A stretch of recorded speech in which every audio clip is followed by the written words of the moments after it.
Right. Be turning about the book of Mark chapter 13.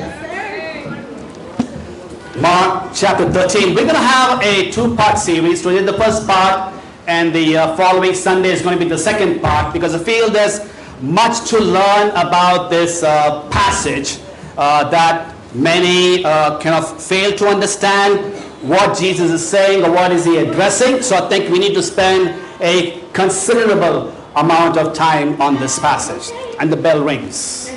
Okay. So ಇವತ್ತು ಬಂದು ನಾವು mark ಪುಸ್ತಕದಲ್ಲಿ ಚಾಪ್ಟರ್ 13 ಅನ್ನು ನಾವು ಓದ್ತೀವಿ. ಸೊ ಈ ಪುಸ್ತಕದಲ್ಲಿ ಸರ್ಮನ್ ಬಂದು ಎರಡು ಭಾಗವಾಗಿದೆ. ಈ ಸಂಡೇ ಅದಾದ್ಮೇಲೆ ಬರುವ ಸಂಡೇ ಕೂಡ. ಯಾಕೆಂದ್ರೆ ಈ ಚಾಪ್ಟರ್ ನೋಡುವಾಗ ಇದರಲ್ಲಿ ತುಂಬಾ ವಿಷಯ ಇದೆ, ನಾವು ಬಂದು ಅದನ್ನ ಓದಕ್ಕೆ. ಸೊ ಅದಕ್ಕಾಗಿ ಬಂದು ಇದು ಸಂಪೂರ್ಣವಾಗಿ ಅದನ್ನ ಹೇಳ್ಕೊಡ್ತಾರೆ. Now, so Jesus was a master of the Old Testament. So ಯೇಸು ನೋಡುವಾಗ ಅವರು ಬಂದು ಹಳೆ ಒಡಂಬಡಿಕೆಗೆ ಅವರು ಬಂದು ಒಂದು ಗುರುವಾಗಿದ್ದಾರೆ. So keep in mind, in Jesus' day there was only the Old Testament, there was the New Testament. So ಯೇಸು ಅವರಿರುವ ಆ ಸಮಯದಲ್ಲಿ ಹಳೆ ಒಡಂಬಡಿಕೆ ಮಾತ್ರ ಇತ್ತು. And so he whenever he spoke from the Old Testament, and he helped people to understand, or should we say he helped make sense out of what God is saying in the Old Testament. So ಅವರು ಬಂದು ಜನರಿಗೆ ಹೇಳಿಕೊಡುವಾಗ ಅವರು ಬಂದು ಹಳೆ ಒಡಂಬಡಿಕೆಯಿಂದನೇ ಅವರು ಬಂದು ಹೇಳಿಕೊಡ್ತಾ ಇದ್ರು.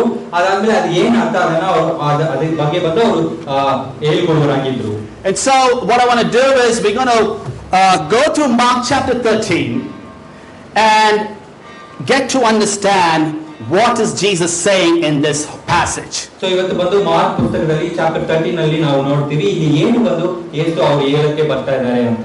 I have titled my sermon simply as Watch. So ಇವತ್ತಿನ ಟೈಟಲ್ ಬಂದು ನೋಡಿರಿ. Watch, and by the way, my watch is not this watch, but you keep watch, which means you be aware, you better know what's happening. So ನಾವು ಬಂದು ಏನು ನಡೀತಾ ಇದೆ ಅದನ್ನ ನಾವು ನೋಡುವರಾಗಿರಬೇಕು. I'll have Cyril read from me, chapter 13, verses 1 through 4. ಯೇಸು ದೇವಾಲಯವನ್ನು ಬಿಟ್ಟು ಹೋಗುತ್ತಿರಲು ಆತನು ಶಿಷ್ಯರಲ್ಲಿ ಒಬ್ಬನು ಆತನಿಗೆ, ಗುರುವೇ, ನೋಡು ಎಂಥ ಕಲ್ಲುಗಳು, ಎಂಥ ಕಟ್ಟಡಗಳು ಎಂದು ಹೇಳಿದನು.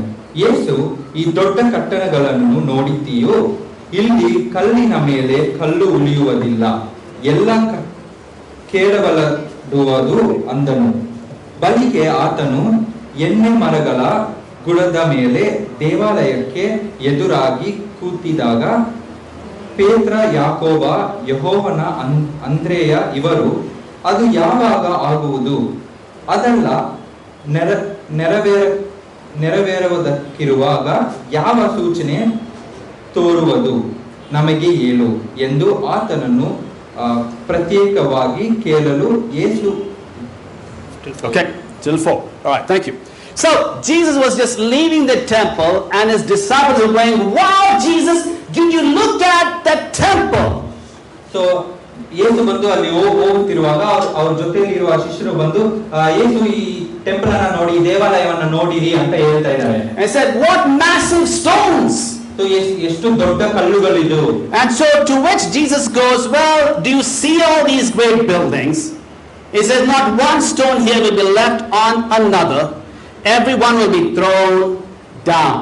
So Jesus says this temple, this magnificent building you're looking at, is going to get destroyed. So ಯೇಸು ಬಂದು ಹೇಳ್ತಿದ್ದಾರೆ, ನೀವು ಈ ಕಟ್ಟಡಗಳ ಬಗ್ಗೆ ಹೇಳ್ತಾ ಇದ್ದೀರಾ, ಆದರೆ ಇದರಲ್ಲಿ ಒಂದು ಕಲ್ಲು ಕೂಡ ಇರುವುದಿಲ್ಲ ಅಂತ ಹೇಳ್ತಾ ಇದ್ದಾರೆ. Now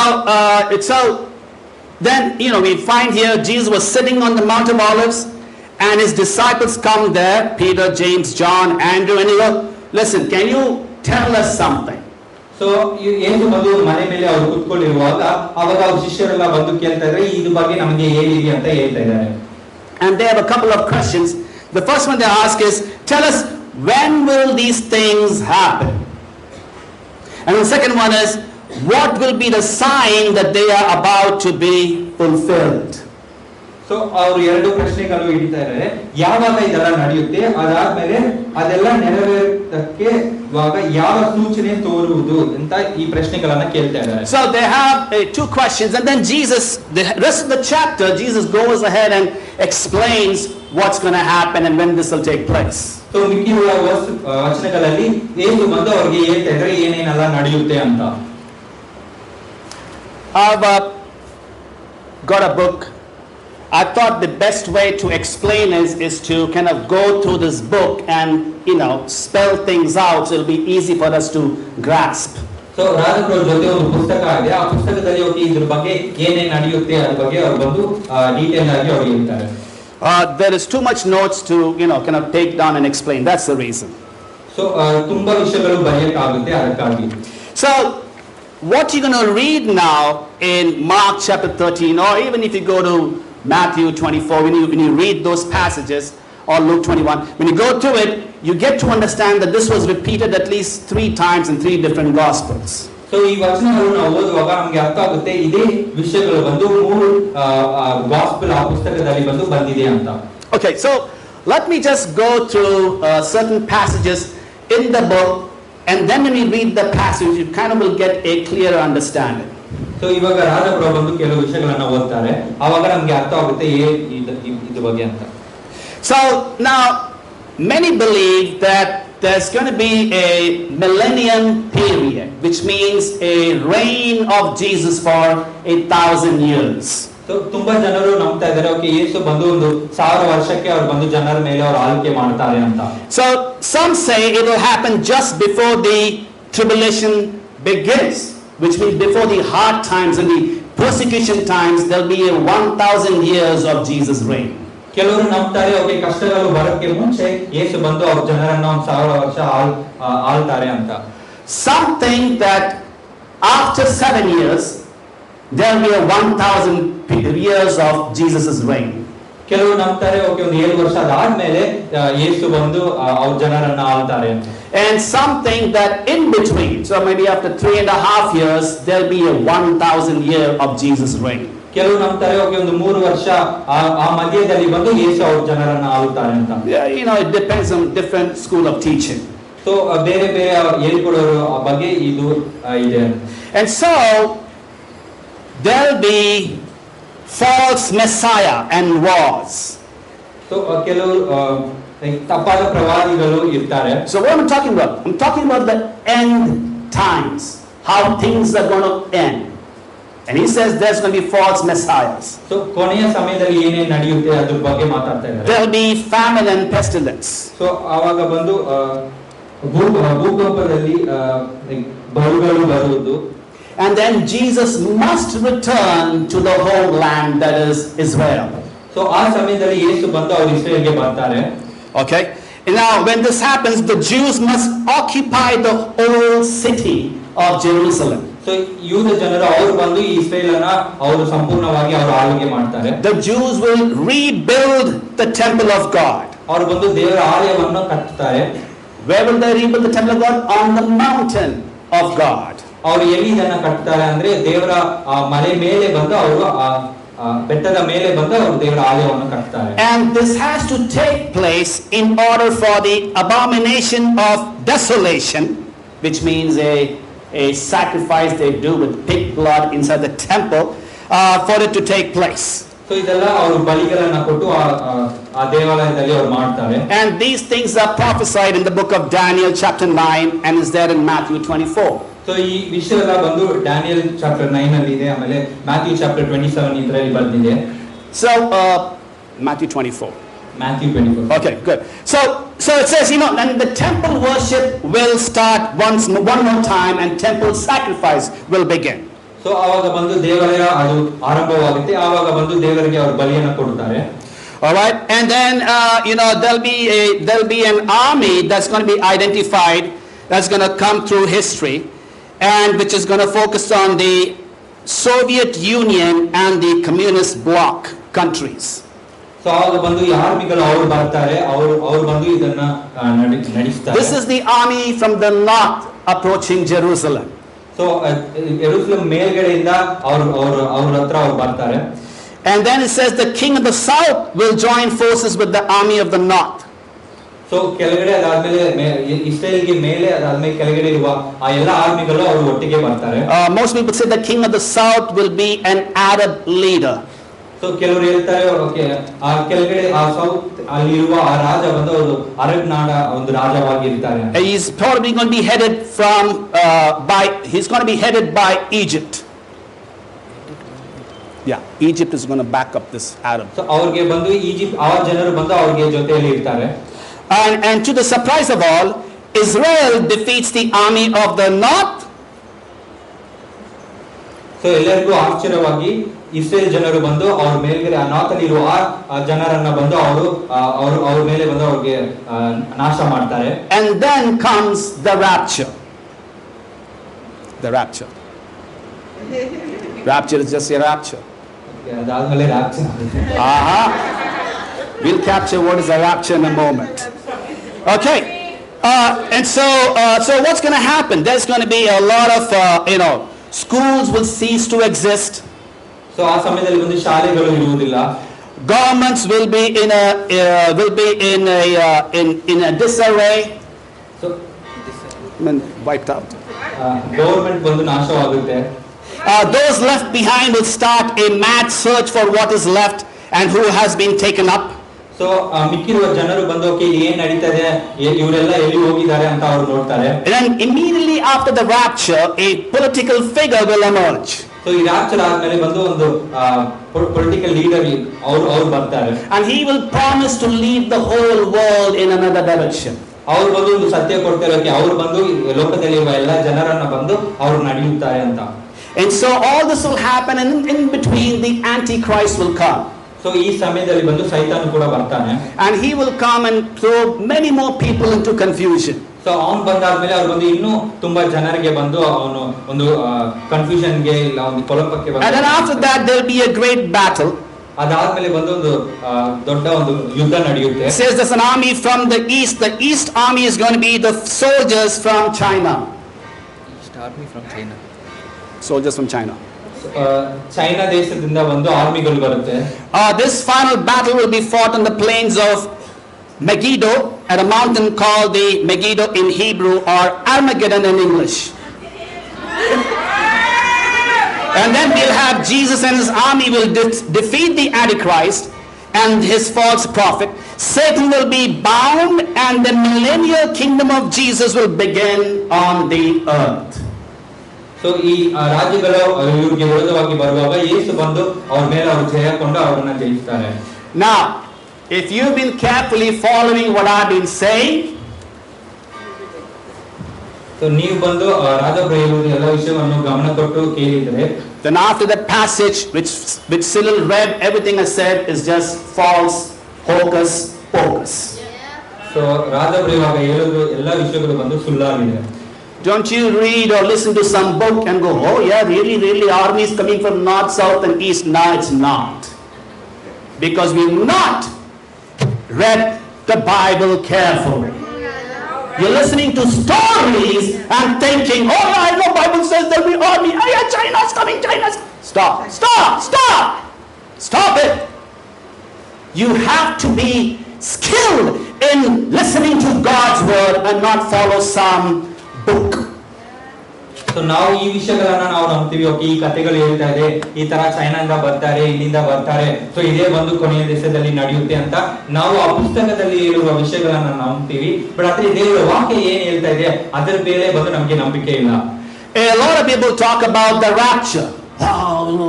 You know, the word rapture is not even found in the Bible. It's not even found in the Bible.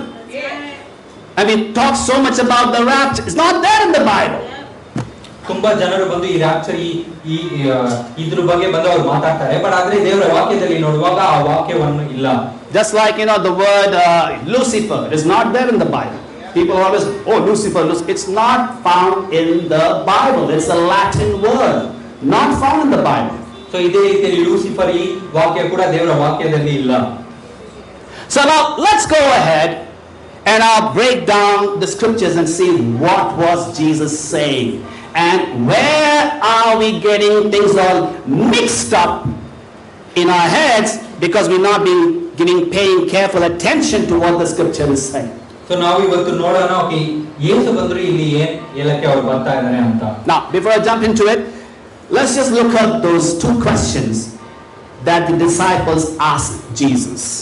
So ಇದು ಹೇಳಕ್ಕೆ ಮುಂಚೆ ಏಳು ಶಿಷ್ಯರು ಬಂದು ಎರಡು ಪ್ರಶ್ನೆಗಳು ಕೇಳಿದ್ರು, ಅದ್ರ ಬಗ್ಗೆ ಇವಾಗ ನೋಡೋಣ. So chapter 13 verse 4. The first question that says, tell us, when will these things happen? Did you get that one? So the question is very simple. When? Kabahoba. Right? They're asking when. Alright.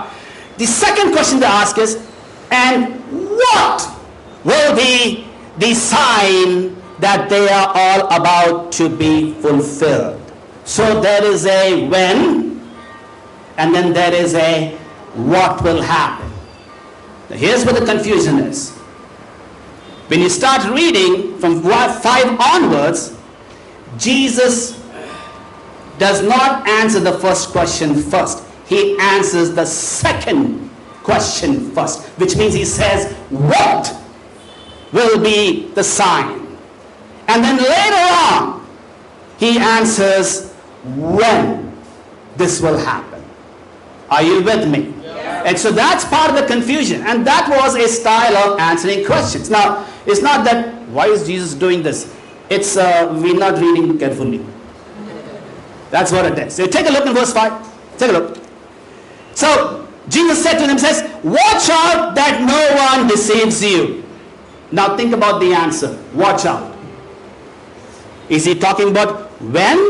Or is he talking about what or how we need to be? Oh, he's answering the second one. And as you read, it's the second passage, the second question that Jesus answers.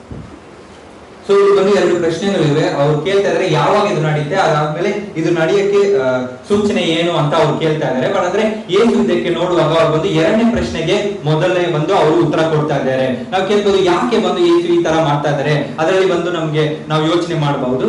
But ಆದ್ರೆ ನಾವು ಈ ರೀತಿಯಲ್ಲಿ ನಾವು ಯೋಚನೆ ಮಾಡಿದ್ರೆ ನಾವು ದೇವರ ವಾಕ್ಯಕ್ಕೆ ಸರಿಯಾದ ಒಂದು ಗಮನ ಕೊಡ್ತಾ ಇಲ್ಲ. ಇಲ್ಲಿ ವಚನ 5 ಹೇಳ್ತಾ ಇದ್ರೆ, ಯೇಸು ಹೇಳ್ತಾ ಇದ್ರೆ, ಓಕೆ ನೀವು ಇದ್ರ ಬಗ್ಗೆ ಮೋಸ ಹೋಗ್ಬೇಡಿ ಅಂತ ಅವ್ರು ಹೇಳ್ತಾ ಇದ್ದಾರೆ. Okay. So let me go through from verses 5 all the way through 8. And if you're reading a Tamil Bible or a Kannada Bible, go ahead, 5 to 8 you read. But I will read from verses 5 to 8 so we can get through into the scriptures and see what's happening.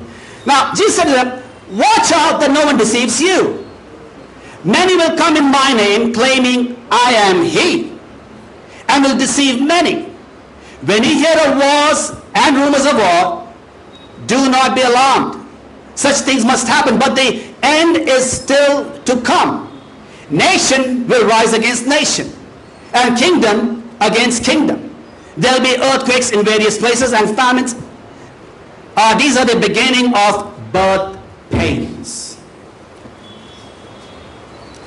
Now many people when they read this, they go, oh see, war is happening, the Russia-Ukraine war, and the Hamas is attacking Israel, and see everything is happening, Bible is coming true. Stop. Now you got to think through.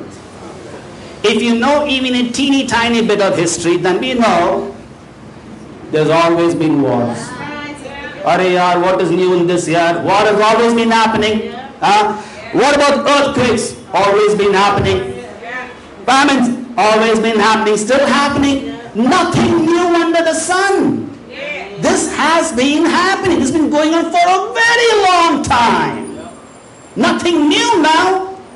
So ನಾವು ಬಂದು ಈ ವಚನ ಓದಾದ್ಮೇಲೆ okay ಯುದ್ಧ ನಡೆಯುತ್ತೆ ಅಂತ ಹೇಳುವಾಗ ನಾವು ಅನ್ಕೊಳ್ತೀವಿ, okay Ukraine ರಷ್ಯಾಗೆ ಬಂದು ಯುದ್ಧ ನಡೀತಾ ಇದೆ, ಓಕೆ ಕೊನೆಯ ದಿವಸ ಬಂದಿದೆ ಅಂತ ನಾವು ಅನ್ಕೊಳ್ಬಹುದು. ಬಟ್ ಆದ್ರೆ ನಾವು ನೋಡುವಾಗ ಇಷ್ಟೇ ನಮ್ಗೆ ಗೊತ್ತಾಗಿದ್ರೆ ಇದಕ್ ಮುಂಚೆ ಕೂಡ ತುಂಬಾ ಯುದ್ಧಗಳು ನಡೆದಿತ್ತು, ತುಂಬಾ ಭೂಕಂಪಗಳು ಕೂಡ ಬಂದಿತ್ತು, ಅದಾದ್ಮೇಲೆ ಬರಗಾಲಿ, ಈ ತರ ತುಂಬಾ ವಿಷಯಗಳು ಇದಕ್ ಮುಂಚೆ ಕೂಡ ಬಂದಿದೆ. Now here is something I don't see people saying. Verse 6. Let's go to verse 6. Many will come in my name claiming I am he.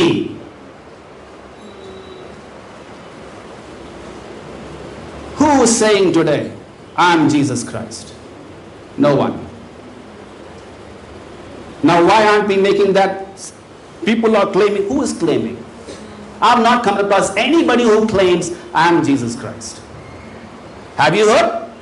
You might have heard about faith healers and prophecy people and driving out people, kind of miracle makers, but no one says, I am Jesus.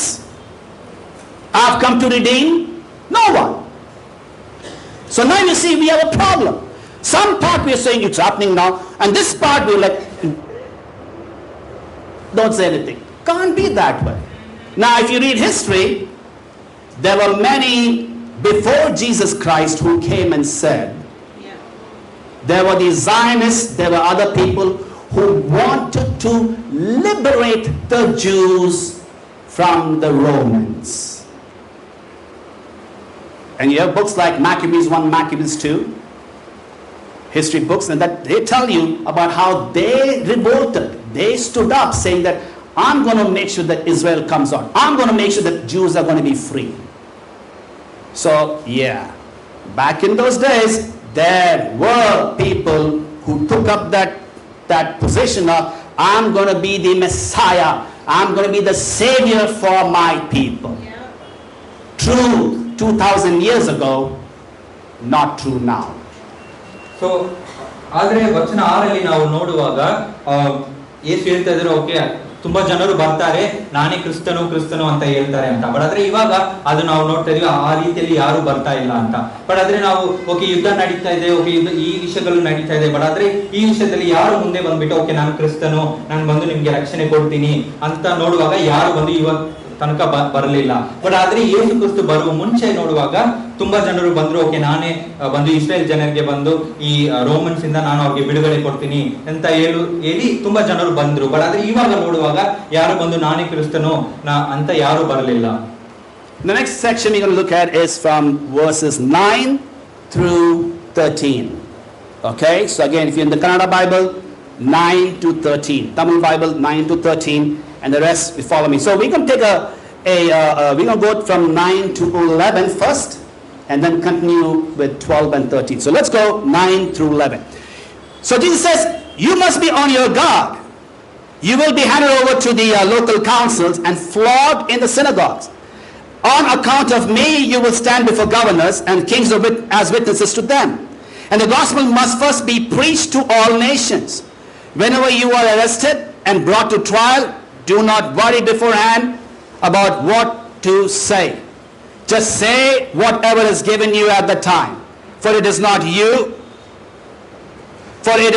you speaking, but the Holy Spirit.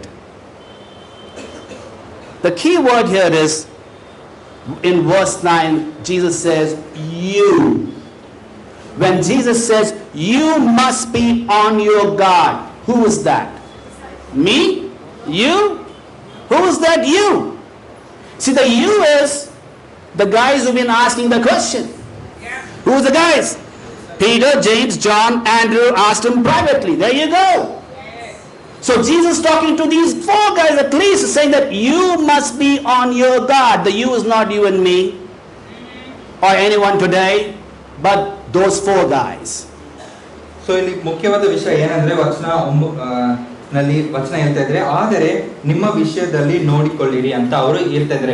ನೀವಂತ ಇಲ್ಲಿ ಯಾರನ್ನ ಅವ್ರು ಹೇಳ್ತಾ ಇದಾರೆ? ನಮ್ಮನ್ನ ಇಲ್ಲ, ಅವ್ರು ಬಂದು Peter, James, John ಅವ್ರ ಹತ್ರ ಅವ್ರು ಬಂದು ಮಾತಾಡ್ತಾ ಇದಾರೆ.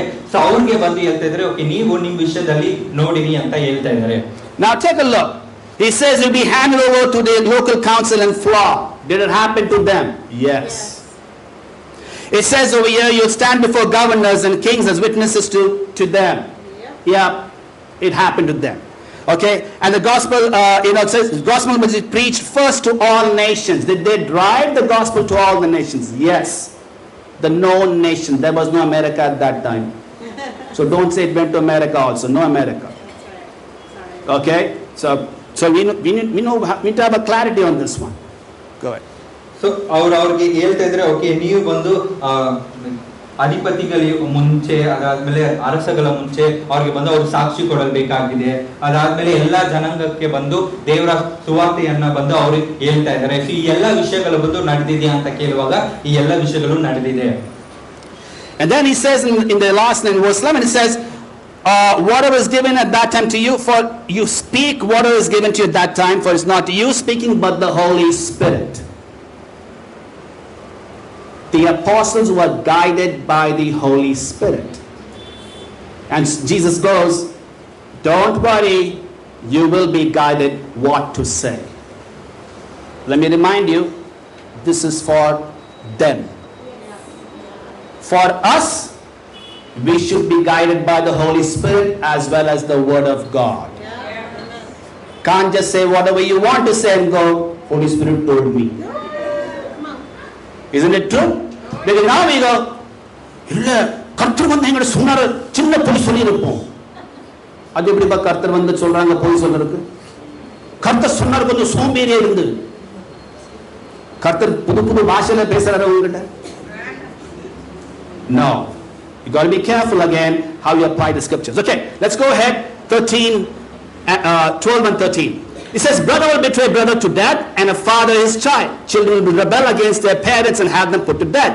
Whenever everyone will hate you because of me, but the one who stands firm to the end will be saved. Again, spoken to whom? Spoken to them at that time. What's going to happen? Question, did this happen? Did this take place? Absolutely. Was it the first time this is being said? No. It's said in the book of Ezekiel that this is going to happen. Okay, so nothing new under the sun. These things took place. And I'll tell you in a moment when this took place.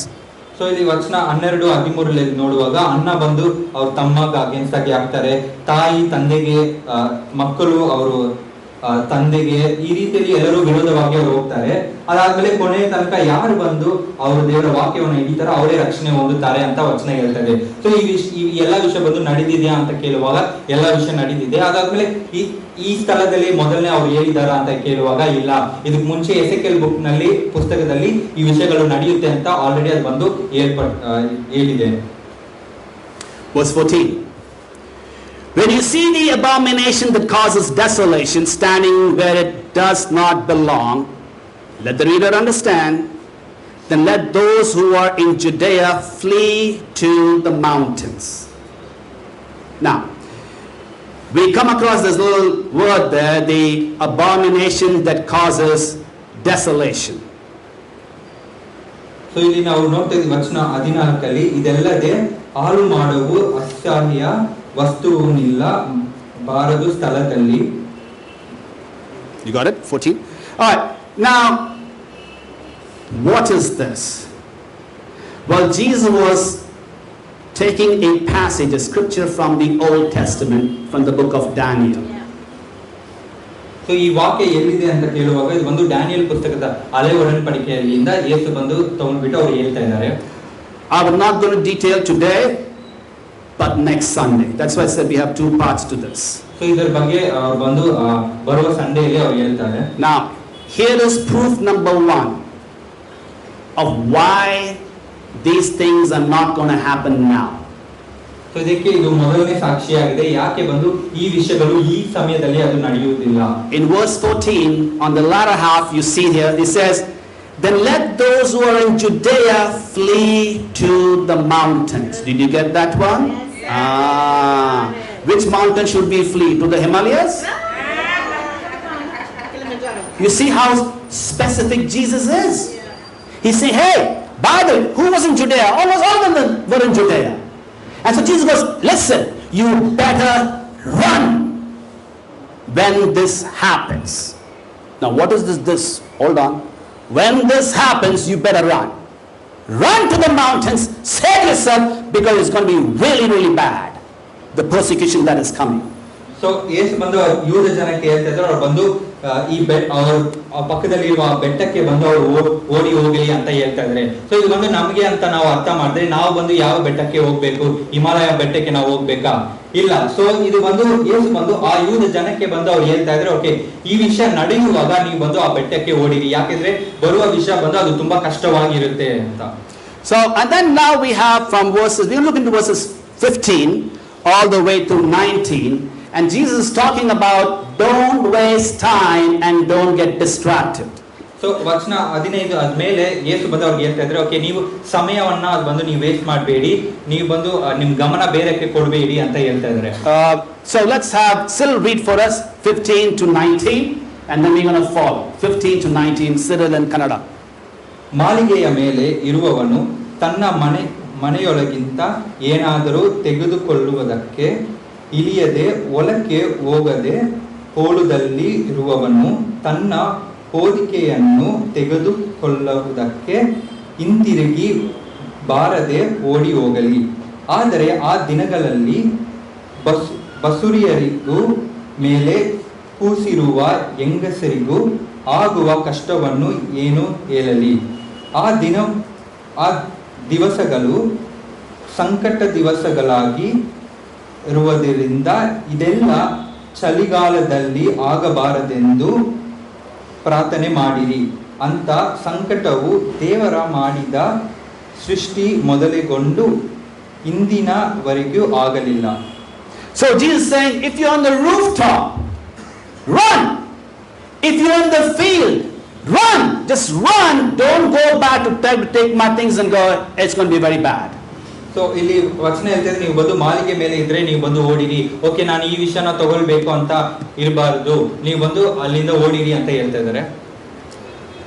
Let's go back to chapter 4 and read that second question once again so that we understand the context. Verse 4, it's second question. What will be the sign that they are all about to be fulfilled? Do you see that? So there is going to be something, Jesus says, and that's the sign. They're asking for what will be the sign. And Jesus is about to tell them all this will take place. He says, look out for that sign. And they're like, what will be the sign? Why should they run from Judea to the hills? Why is it going to be so bad, so horrible? Well, if you read history, you understand that after 30 AD, Jesus resurrects. So ಇಲ್ಲಿ ಎರಡನೇ ಪ್ರಶ್ನೆದಲ್ಲಿ ನಾವು ನೋಡಿದ್ರೆ ಅವ್ರು ಬಂದು ಕೇಳ್ತಾ ಇದ್ದಾರೆ, okay, ಅದೆಲ್ಲ ನೆರವೇರುವುದಕ್ಕಿರವಾಗಿ ಯಾವ ಸೂಚನೆ ತೋರುವುದು ಅಂತ. ಅವ್ರು ಬಂದು ಏನು ಈ ವಿಷಯದೆಲ್ಲ ನಡೆಯೋಕೆ ಮುಂಚೆ ಈ ಸೂಚನೆ ಏನಿರುತ್ತೆ ಅಂತ ಬಂದು ಅವ್ರು ಕೇಳ್ತಾ ಇದ್ದಾರೆ. ಸೊ ಅದಕ್ಕೆ ಬಂದು ಏನ್ ಹೇಳ್ತಾರೆ, ಓಕೆ, ಎಲ್ಲ ವಿಷಯ ಬಂದು ನಡೆಯುವಾಗ ನೀವು ಬಂದು ಯಾಕೆ ಬಂದು ಅವರು ಆಯುಧ ದೇಶದಿಂದ ಅವ್ರು ಬಂದು ಆ ಬೆಟ್ಟಕ್ಕೆ ಅವ್ರು ಓಡ್ಬೇಕು, ಯಾಕೆ ಈ ವಿಷಯ ಎಲ್ಲ ಅವ್ರು ಮಾಡ್ಬೇಕು ಅಂತ ಒಂದು ಪ್ರಶ್ನೆ ಇದೆ. ಸೊ ಯೇಸು ಬಂದು 30 AD.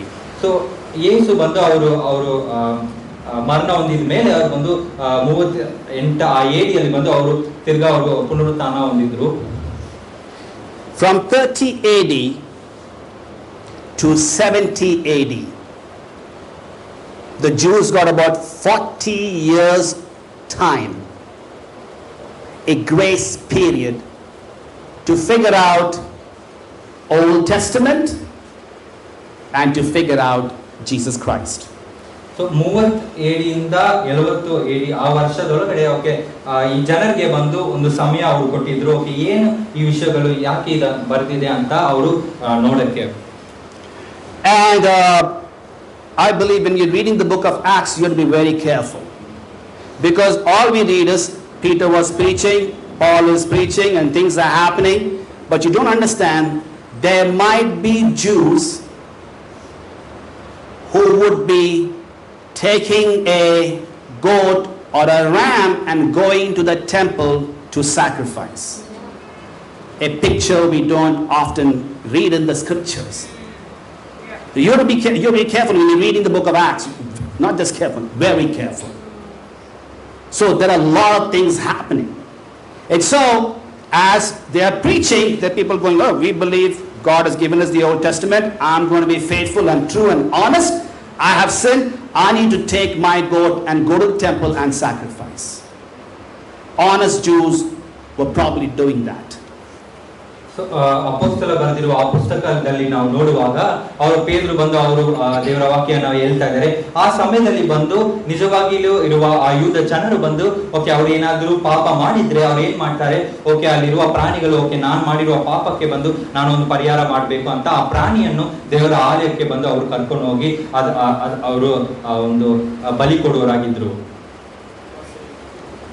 Remember, they always said, teacher, what awesome temple, what massive stones. Remember, they're saying that about the temple, about the stones, and Jesus goes, not one stone will be on top of another stone. So let me tell you a little bit about the stone. We're not talking about the stones we have today, small little tiny bricks, all the stones we find there. These stones were the weight of a 747 Boeing. jumbo jet weight. One stone.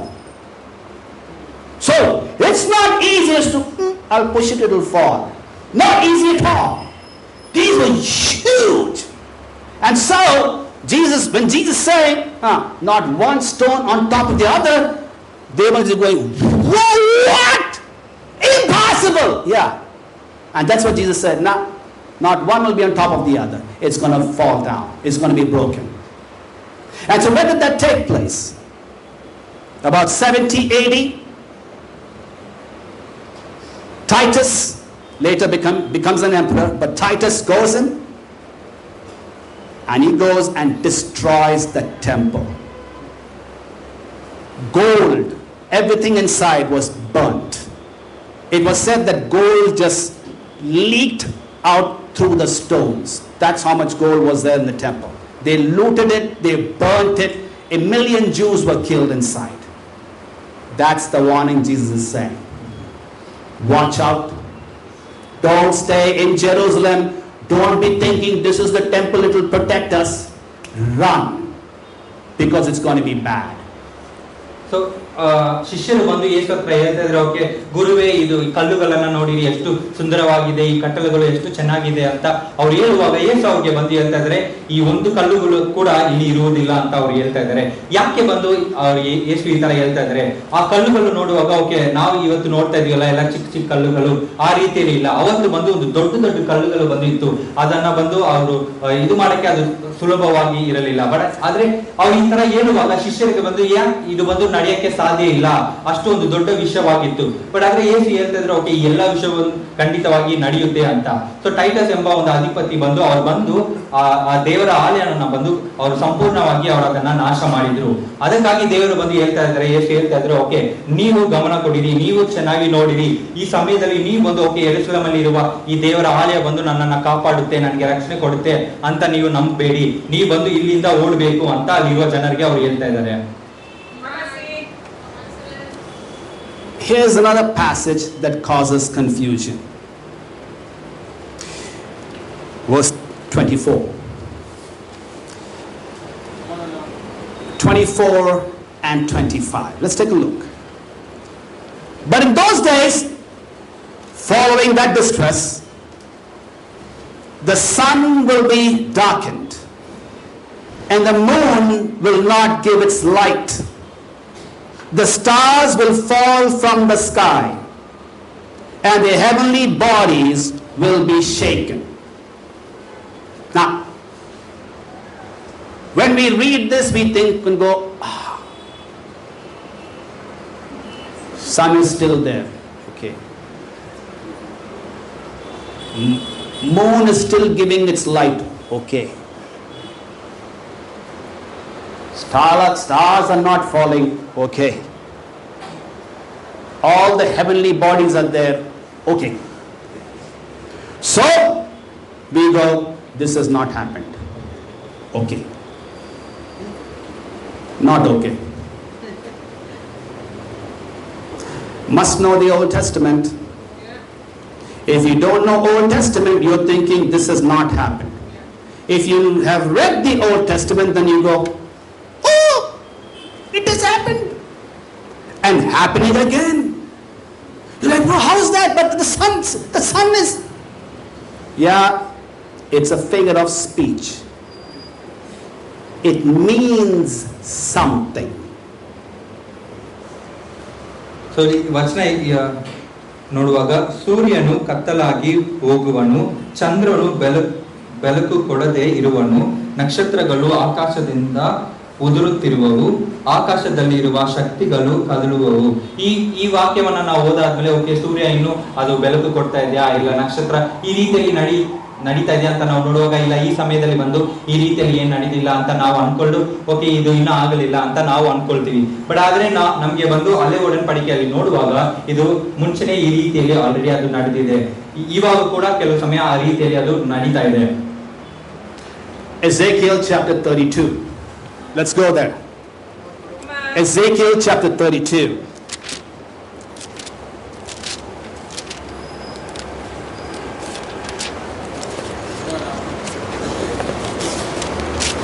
Ezekiel 32. You look at verse 7. Ezekiel 32 verse 7. It says, when I snuff you out, I will cover the heavens and darken their stars. I will cover the sun with the cloud, and the moon will not give its light. Do you see that language?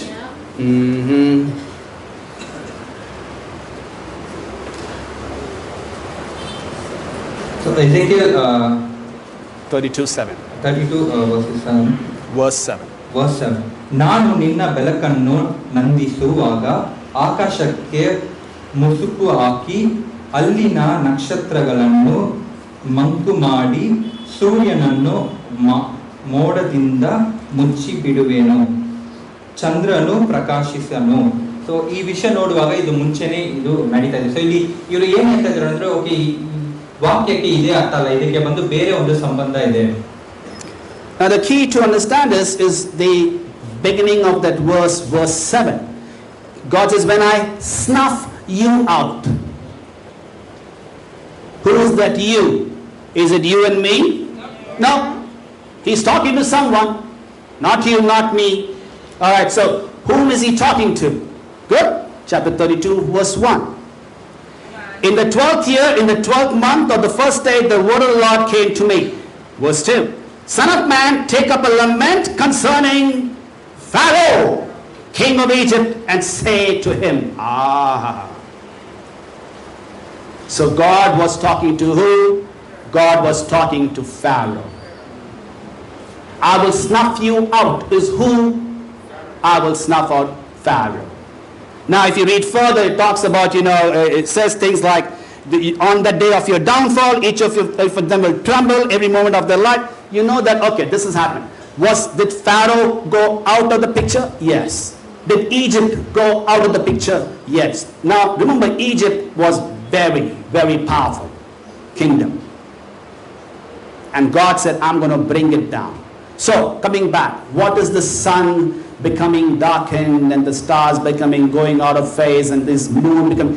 Well, it's a figure of speech pertaining to God's judgment. It's not literally the sun is going to become dark and everything. It has happened before. There's only one passage. There are several. You can just go to the scriptures in the Old Testament. And it always means God is bringing about a judgment. On who? On to whomever he is speaking to. In Ezekiel, he's speaking to the Egyptians. In here, in Mark chapter 13, he's speaking to the current Jews and the people of Rome. What was happening? All those people there, especially the Jews. And he's saying, hey, you will be brought under judgment. Just make it short. So ಇಲ್ಲಿ ಬಂದು ಈ ವಚನಗಳು ಯಾರಿಗೆ ಬಂದು ಅವ್ರು ಹೇಳ್ತಾ ಇದ್ದಾರೆ ಅಂದ್ರೆ, ಫಾರೋ ಈಜಿಪ್ಟ್ ದೇಶದಲ್ಲಿರುವ ಅವ್ರಿಗೆ ಬಂದು ಅವ್ರು ಬಂದು ಹೇಳ್ತಾ ಇದ್ದಾರೆ. ಯಾಕೆ ಬಂದು ಓಕೆ ಇಲ್ಲಿ ಸೂರ್ಯನ ಬಗ್ಗೆ ಇಲ್ಲ ನಕ್ಷತ್ರ ಬಗ್ಗೆ ಇದ್ರ ಬಗ್ಗೆ ಯಾಕೆ ಅವ್ರು ಬಂದು ಈ ರೀತಿಯಲ್ಲಿ ಹೇಳ್ತಾ ಇದ್ದಾರೆ? ಓಕೆ ಈ ರೀತಿಯಲ್ಲಿ ಇದು ನಡೆಯುತ್ತಾ ಅಂತ ಹೇಳುವಾಗ ಇಲ್ಲ, ದೇವರು ಬಂದು ಅದ್ರ ಬಗ್ಗೆ ಅವ್ರು ಬೇರೆ ಒಂದು ಅವ್ರಿಗೆ ಬಂದು ಹೇಳ್ತಾ ಇದ್ದಾರೆ, ಅವ್ರಿಗೆ ನಾಶವಾಗುತ್ತೆ ಅಂತ ಅದನ್ನ ಅವ್ರಿಗೆ ಅರ್ಥ ಮಾಡಕ್ಕೆ ಬಂದು ದೇವರು ಬಂದ್ರು ಈ ಕಾರ್ಯಗಳು ಹೇಳ್ತಾ ಇದ್ದಾರೆ. ಇದೇ ರೀತಿಯಲ್ಲಿ ಬೇರೆ ಬೇರೆ ಸಮಯದಲ್ಲಿ ಅವ್ರು ಬಂದು ಜನರಿಗೆ ಅವರು ಈ ವಿಷಯಗಳು ಓಕೆ ಅವ್ರು ನಾಶ ಮಾಡ್ತಾರೆ, ಇಲ್ಲ ಒಂದು ಕಷ್ಟ ಬರುತ್ತೆ ಅವ್ರಿಗೆ, ಅದಕ್ಕಾಗಿ ಬಂದು ಈ ವಿಷಯಗಳನ್ನ ದೇವರು ಬಂದು ಹೇಳ್ತಾ ಇದ್ದಾರೆ. ಇದಕ್ಕೆ ಅರ್ಥ ಓಕೆ ಸೂರ್ಯನು ಇದೇ ರೀತಿಯಲ್ಲಿ ಆಗುತ್ತಾ ಅಂತ ಕೇಳಿದ್ರೆ ಇಲ್ಲ, ಅದಕ್ಕೆ ಅರ್ಥ ಅದೇ ಅಲ್ಲ. Another word that confuses us is in verse 26. Mark chapter 13 verse 26. It says at that time people will see the Son of Man coming in clouds with great power and glory. So when we read this, what are we thinking? Oh, Son of Man is Jesus. Jesus is going to come in the clouds with great glory. We are thinking that way. Well, once again, the word coming refers to coming in judgment, which means bringing about a punishment for a certain type of people. So, again, it's not literally Jesus right now coming. And that's where the confusion happens. Again, it's in the Old Testament, confusion happening because if you don't pay attention, then you go, oh yeah, Jesus is going to, he's not come yet, he's going to come. No, coming means coming in judgment. Coming to punish. because you've not been listening and paying attention to God. So ಇಲ್ಲಿ ವಚನ like ನೋಡುವಾಗ ಮನುಷ್ಯ ಕುಮಾರನು ಬಹು ಬಲದಿಂದಲೂ ಮಹಿಮೆಯಿಂದಲೂ ಮೋಗಗಳಲ್ಲಿ ಬರುವನು ಕಾಣುವರು ಅಂತ ಹೇಳ್ತಾ ಇದ್ದಾರೆ. So ಇದಕ್ಕೆ ಅರ್ಥ ಓಕೆ ಬಂದು ಯೇಸು ಕ್ರಿಸ್ತು ಬಂದ್ರು ಇದೇ ರೀತಿಯಲ್ಲಿ ಅವ್ರು ಬರ್ತಾರ ಅಂತ ಅಲ್ಲ. ಬಟ್ ಆದ್ರೆ ನೋಡುವಾಗ ಅವ್ರು ಬಂದು ಜನರು ಬಂದು ಏನಾದ್ರು ತಪ್ಪು ಮಾಡಿದ್ರೆ ಅವ್ರಿಗೆ ಬಂದು ಅದಕ್ಕೆ ಅವ್ರು ಒಂದು ಕಷ್ಟ ಕೊಡಕ್ಕೆ, ಅದಕ್ಕೆ ಒಂದು ತೀರ್ಪು ಕೊಡಕ್ಕೆ ಬಂದು ದೇವರು ಬಂದು ಅದಕ್ಕೆ ಅರ್ಥವಾಗಿ ಅವರು ಈ ವಿಷಯಗಳನ್ನ ಹೇಳ್ತಾ ಇದ್ದಾರೆ. Look into Isaiah chapter 66. Isaiah chapter 66.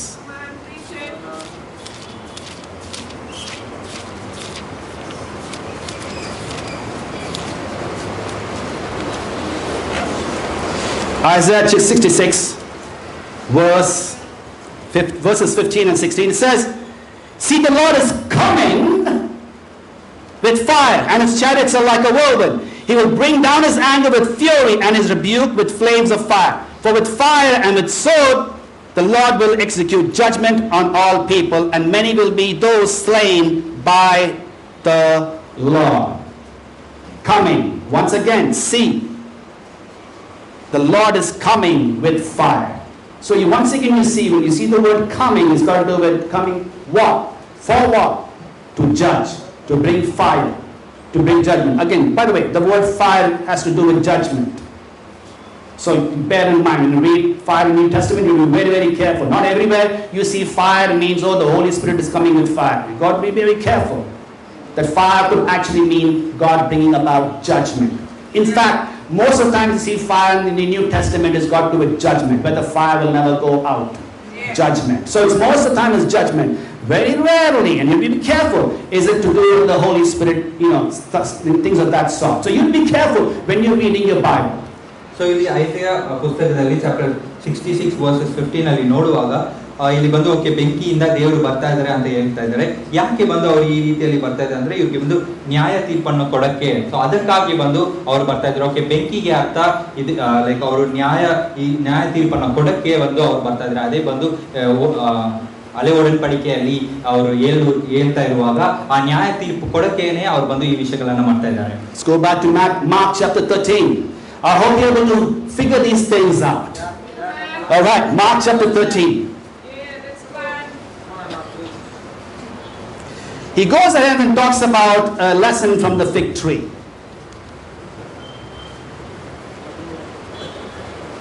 He talks about the fig tree, lesson from the fig tree. So ಇಲ್ಲಿ ಯೇಸು ಬಂದು ನೋಡುವಾಗ ಅವರು ಬಂದು ಮರದ ಬಗ್ಗೆ ಅವರು ಬಂದು ಮಾತಾಡ್ತಾ ಇದ್ದಾರೆ. So like I said, we got a strong clue when we read verse 14 saying that flee to the mountains. That clearly tells us it's for the people of Judea.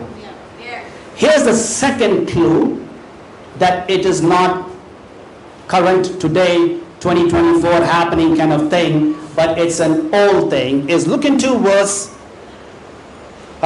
30 and 31.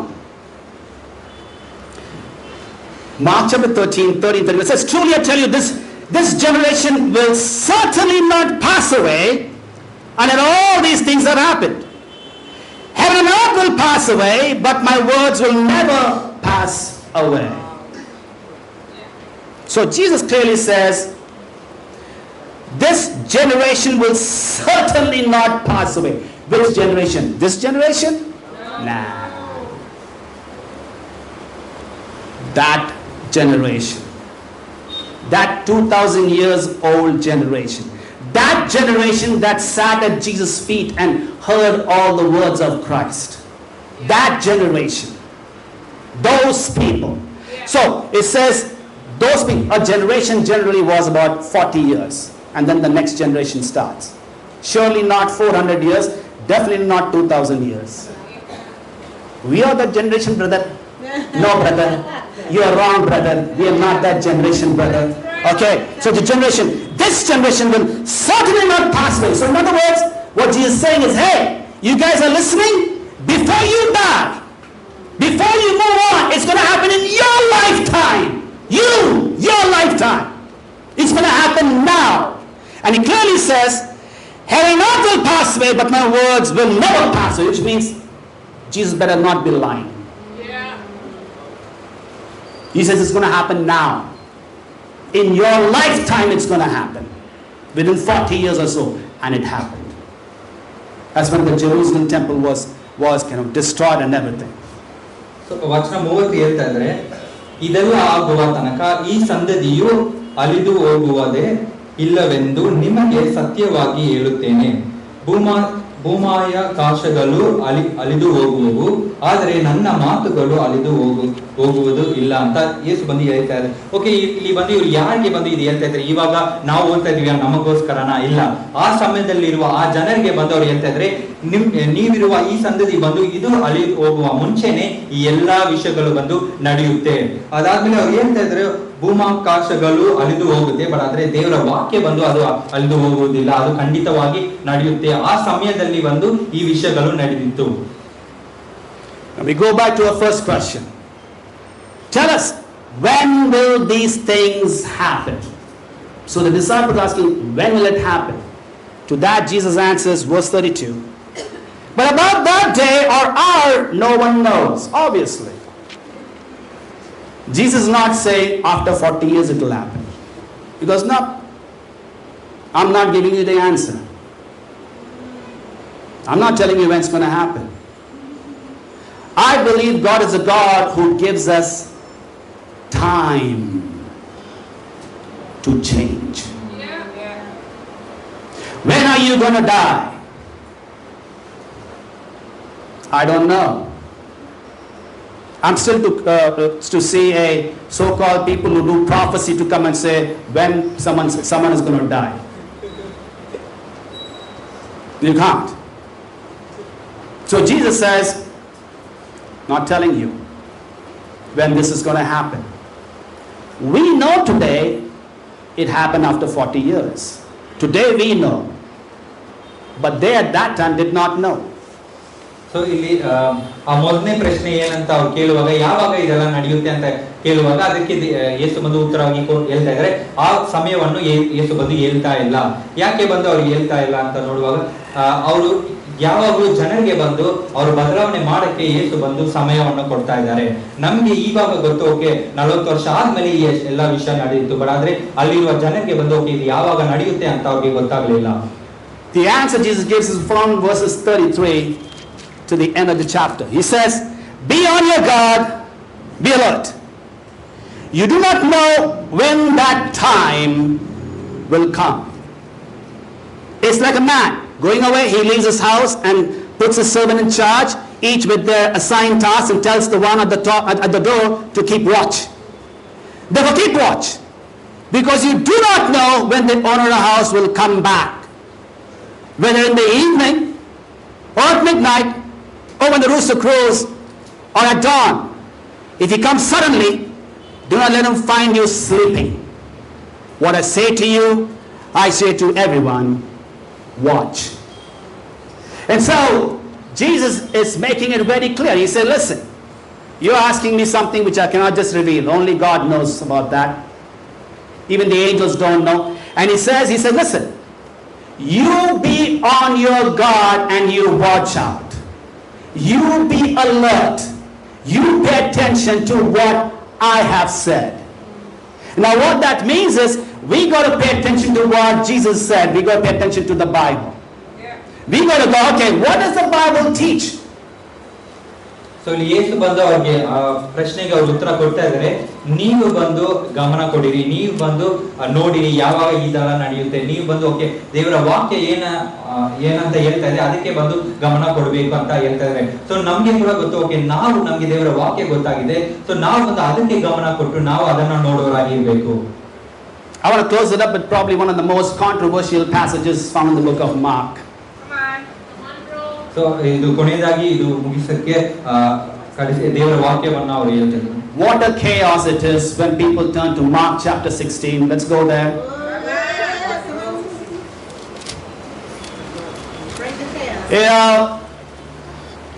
When we don't read our Bibles carefully is when we twist and turn the scriptures according to the way we want it to be and make it mean what we want it to mean, when actually we have not been putting our minds to what the scripture states.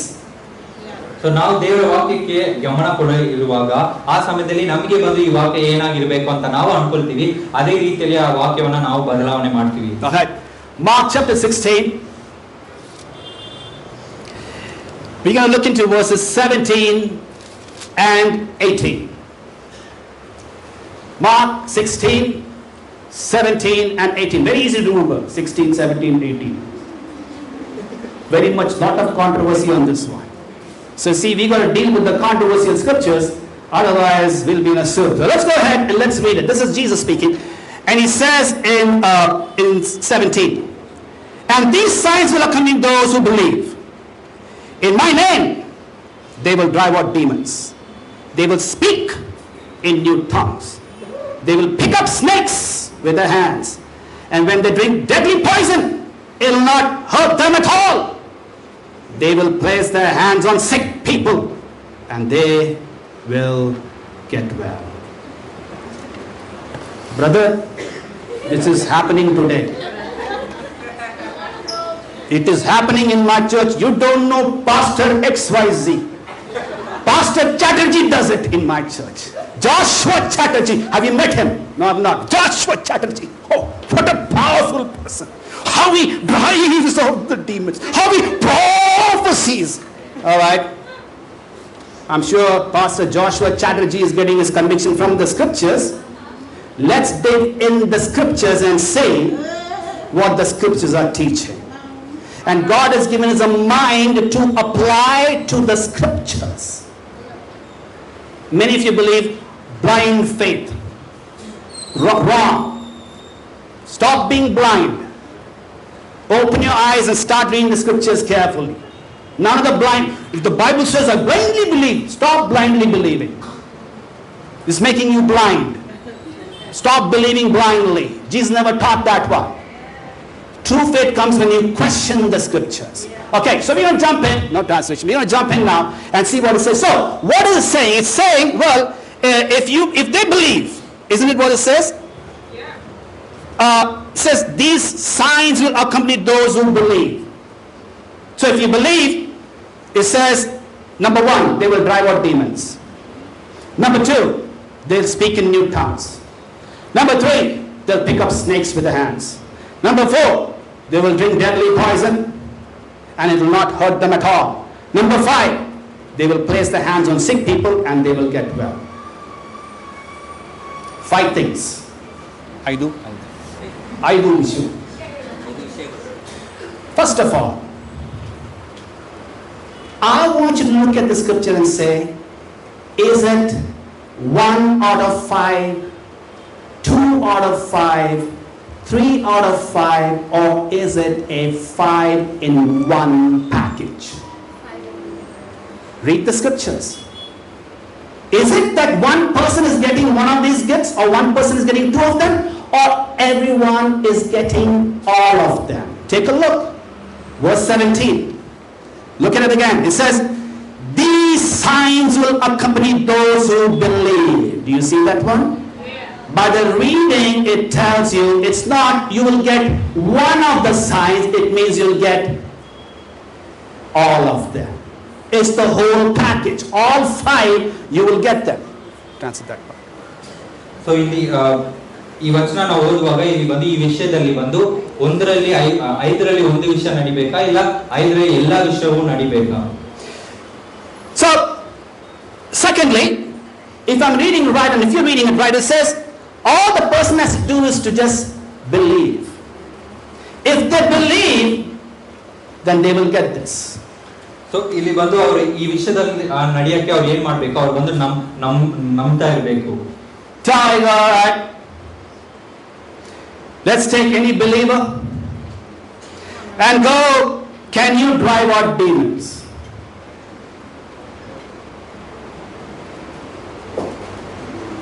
Some people claim, yes, I can drive out demons. Brother, I've seen with my own eyes. I saw the demon flee from there. Okay. All right, no problem. ಕೆಲವು ದೇವರನ್ನ ನಂಬುವವರನ್ನ ಅವ್ರ ಹತ್ರ ನಾವು ಕೇಳೋಣ, ನೀವು ಬಂದು ಸೈತಾನನ್ನ ಅವ್ರು ಹೊರಗಡೆ ಹಾಕಕ್ಕೆ ಆಗುತ್ತಾ? ಕೆಲವರು ಹೇಳ್ತಾ ಇದ್ರೆ, ಬ್ರೋ ನಾನು ಬಂದು ನೋಡಿದೀನಿ, ಸೈತಾನನ್ ಬಂದು ಒಬ್ಬರಿಂದ ಅವ್ರು ಹೊರಗಡೆ ಹೋಗ್ಬಿಟ್ಟ ಅಂತ. Go to the next one. They will speak in new tongues. Hashabala shabala bala shabala lava shabala basha.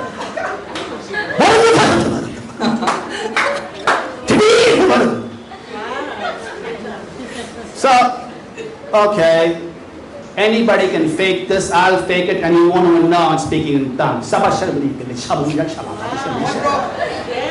If you question me, I'll say I'm speaking to God. It is a heavenly language, as though God understands only heavenly language and doesn't understand Kannada, English, Hindi, Tamil, Bengali. I'm confused. Alright, that's why I said we need a part 2 for this one. We'll come to that next Sunday. But then we'll have the speaking tongues. Okay. Let's read the 5th one. There's a reason I'm going to the 5th one. They will place their hands on sick people and they will get well. Maybe you've seen some people do this, place the hand on sick people and they got well. Okay, fine. You know, we think we are smart. God is a little bit more smarter. Little bit more. That's why you have here those two. Number 3 and number 4. That will catch a fake guy.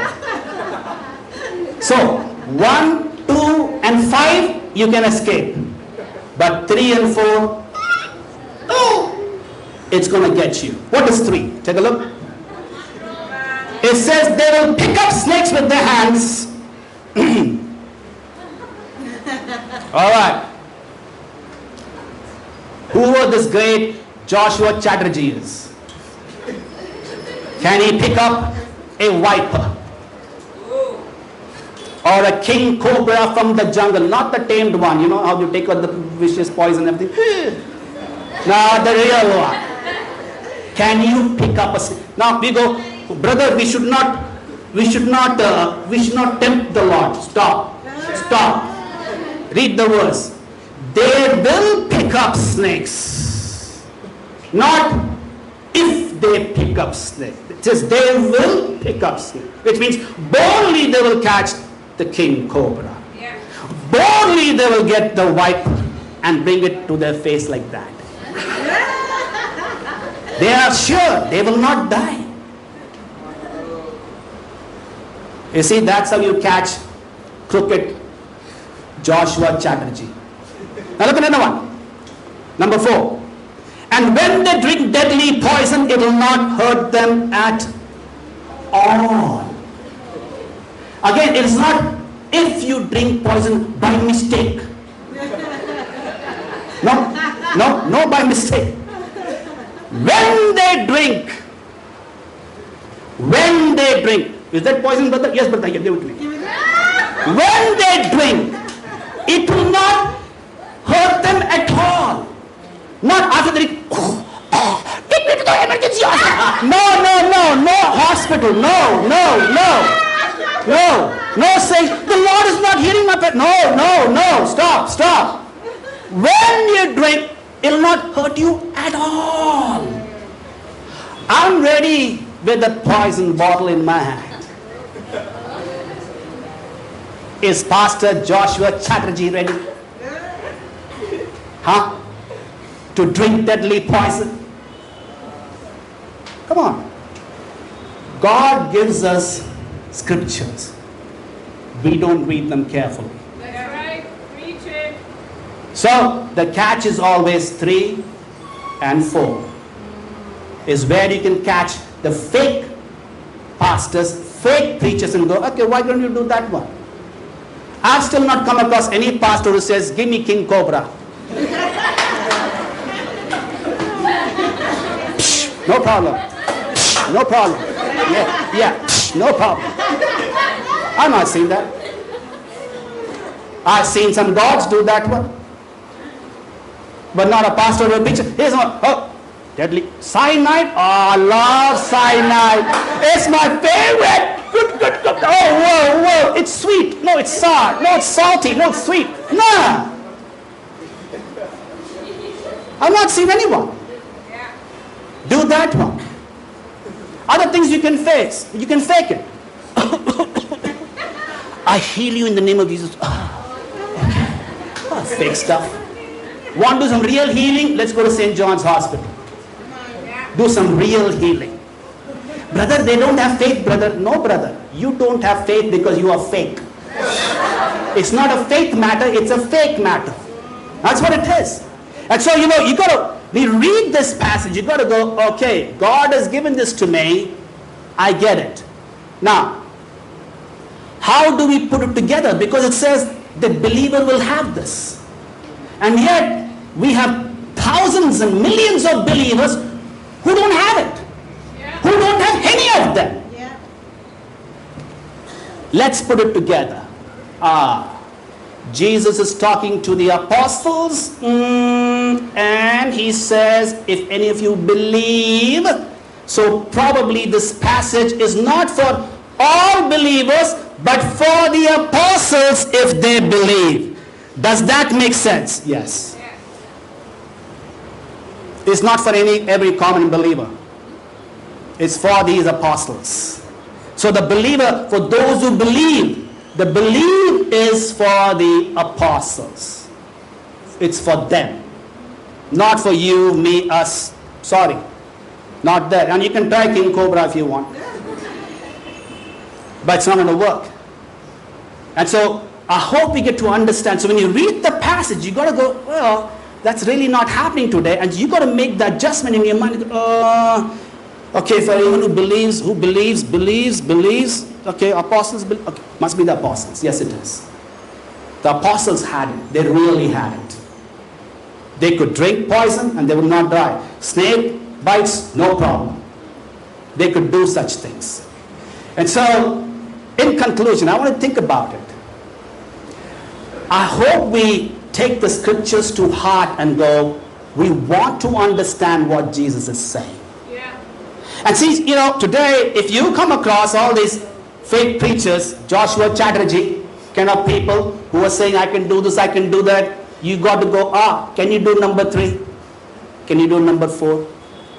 He goes, what is 3 and 4? Let's go to Mark 16, 17, 18. You got to take them there and go, here it is. Do it, show it, prove it. May God lead us and guide us. Thank you so much.